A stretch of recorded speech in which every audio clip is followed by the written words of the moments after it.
ಬಿಜೆಪಿಗೆ 5 ಕ್ಷೇತ್ರ 5 ರೀತಿಯ ತಲೆನೋವನ್ನ ತರ್ತಾ ಇದೆ. ಪ್ರಮುಖವಾಗಿ ಹಲವು ಸವಾಲುಗಳನ್ನ ಈ ಕ್ಷೇತ್ರದಲ್ಲಿ ಬಿಜೆಪಿ ನೋಡಬೇಕಾಗಿ ಬರ್ತಾ ಇದೆ.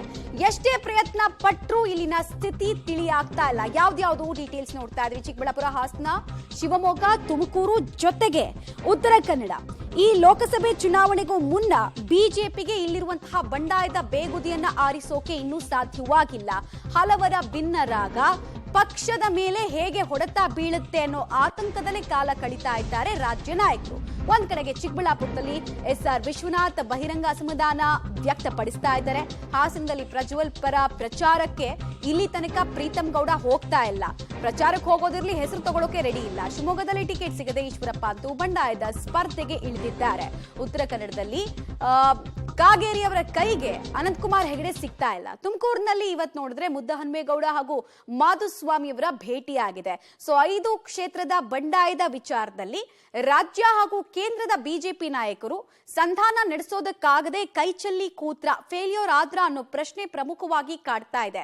ಅಮಿತ್ ಶಾ ಅವರು ಬಂದು ಚಾಣಕ್ಯ ನೀತಿಯನ್ನ ಬೋಧಿಸಿದ್ರು. ಆದ್ರೆ ಆ ಚಾಣಕ್ಯ ನೀತಿ ಯಾರಿಗೂ ತಲೆಗೆ ಹೋಗ್ಲಿಲ್ಲ ಅಂತ ಅನಿಸ್ತಾ ಇದೆ. ಕಾರಣ ಅವರು ಹೋದ್ಮೇಲೂ ಕೂಡ ರಾಜ್ಯದಿಂದ ಆಕ್ರೋಶ ವ್ಯಕ್ತ ಆಗ್ತಾನೆ ಇದೆ.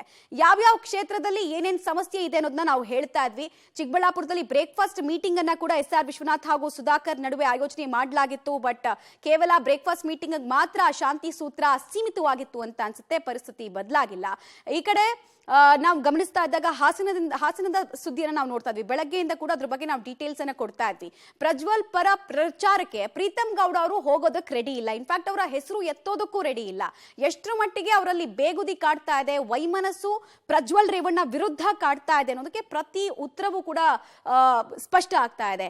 NDA ಮೈತ್ರಿಕೂಟದ ಅಭ್ಯರ್ಥಿ ಗೆಲ್ಲಬೇಕು ಅಂತಾರೆ. ಎಲ್ಲೂ JDS ನ ಹೆಸರು ತಗೊಳ್ಳಲ್ಲ, ಎಲ್ಲೂ ಪ್ರಜ್ವಲ್ ರೇವಣ್ಣ ಅವರ ಹೆಸರು ತಗೊಳ್ಳಲ್ಲ. ಪ್ರಚಾರಕ್ಕಂತೂ ದೂರದ ಮಾತು. ನಾನು ಮೈಸೂರಿನ ಜವಾಬ್ದಾರಿ ಹೊತ್ಕೊಂಡಿದ್ದೀನಿ, ಹೀಗಾಗಿ ನಾನು ಹೋಗಲ್ಲ ಅಂತಾರೆ. ಮೈಸೂರಿಂದ ಹಾಸನ 1000 ಕಿಲೋಮೀಟರ್ ಇಲ್ಲ ಅಲ್ಲ, ಮನಸ್ಸಿದ್ರೆ ಮಾರ್ಗ. ಬಟ್ ಆ ಮನಸ್ಸು ಮಾಡ್ತಾ ಇಲ್ಲ. ಕಾರಣ ಹಳೆಯ ದ್ವೇಷಗಳು. ಉತ್ತರ ಕನ್ನಡದಲ್ಲೂ ಕೂಡ ಇದೇ ಪರಿಸ್ಥಿತಿ. 6 ಸಲ ಸಂಸದರಾಗಿದ್ದಂತಹ ಹಾಗೂ ಕೇಂದ್ರದಲ್ಲಿ ಸಚಿವರಾಗಿದ್ದಂತಹ ಅನಂತಕುಮಾರ್ ಹೆಗಡೆ ಅವರು ಕಾಗೇರಿಗೆ ಟಿಕೆಟ್ ಸಿಕ್ಕಾಗ್ಲಿಂದ ಕೂಡ ಕಣ್ಣಾ ಮುಚ್ಚಾಲೆಯನ್ನ ಆಡ್ತಾ ಇದ್ದಾರೆ ಅಂತ ಹೇಳ್ಬೋದು. ಬಿಜೆಪಿ ಅಭ್ಯರ್ಥಿ ಜೊತೆಗೆ ಅವ್ರ ಕೈಗೆ ಸಿಗ್ತಾ ಇಲ್ಲ. ಮನೆ ಹತ್ರ ಹೋದ್ರೆ ನೋ ರೆಸ್ಪಾನ್ಸ್. ಅಟ್ಲೀಸ್ಟ್ ಬೇರೆ RSS ಮುಖಂಡರ ಮೂಲಕ ಮಾತಾಡಿಸಿದ್ರು ಕೂಡ ಪ್ರಚಾರಕ್ಕೆ ಬರ್ತಾ ಇಲ್ಲ. ಅನಂತಕುಮಾರ್ ಹೆಗಡೆ ಅವರಿಗೆ ದೊಡ್ಡ ಹಿಂದುತ್ವದ ಫ್ಯಾನ್ ಬೇಸ್ ಹಾಗೂ ಫಾಲೋವರ್ಸ್ ಇರೋದು. ಅವ್ರು ತೆಗೆದುಕೊಂಡಂತಹ ಲೀಡೇ ಸಾಕ್ಷಿ ಅಂತ ಅನ್ಸುತ್ತೆ. ಆಲ್ಮೋಸ್ಟ್ 3.5 ಲಕ್ಷದಷ್ಟು ವೋಟ್ ಲೀಡ್ ನಲ್ಲಿ ಮಾರ್ಜಿನ್ ಅಲ್ಲಿ ಅವ್ರು ಗೆದ್ದಿದ್ರು ಲಾಸ್ಟ್ ಟೈಮ್. ಬಟ್ ಈ ಸಲ ಕಾಗೇರಿ ಅವ್ರಿಗೂ ಅಂತದ್ದೇ ಲೀಡ್ ಸಿಗಬೇಕು ಅಂದ್ರೆ ಅವರ ಸಪೋರ್ಟ್ ಬಹಳ ಮುಖ್ಯ. ಆದ್ರೆ ಆ ಸಪೋರ್ಟ್ ಸಿಗದೆ ಬಹಳಷ್ಟು ಆತಂಕದಲ್ಲಿ ಕಾಗೇರಿ ಅವರು ಕೂಡ ಇದ್ದಾರೆ. ಎಲ್ಲಿ ವಿನ್ನಿಂಗ್ ಮಾರ್ಜಿನ್ ಕಡಿಮೆ ಆಗುತ್ತೋ ಅದನ್ನ ಯಾವ ರೀತಿ ಮೆಸೇಜ್ ಕೊಡುತ್ತೋ ಅಂತ ಒಟ್ಟಿನಲ್ಲಿ ಎಷ್ಟೇ ಪ್ರಯತ್ನ ಪಟ್ಟರು ಬಿಜೆಪಿಯ ಈ ಬಂಡಾಯದ ವಿಚಾರದಲ್ಲಿ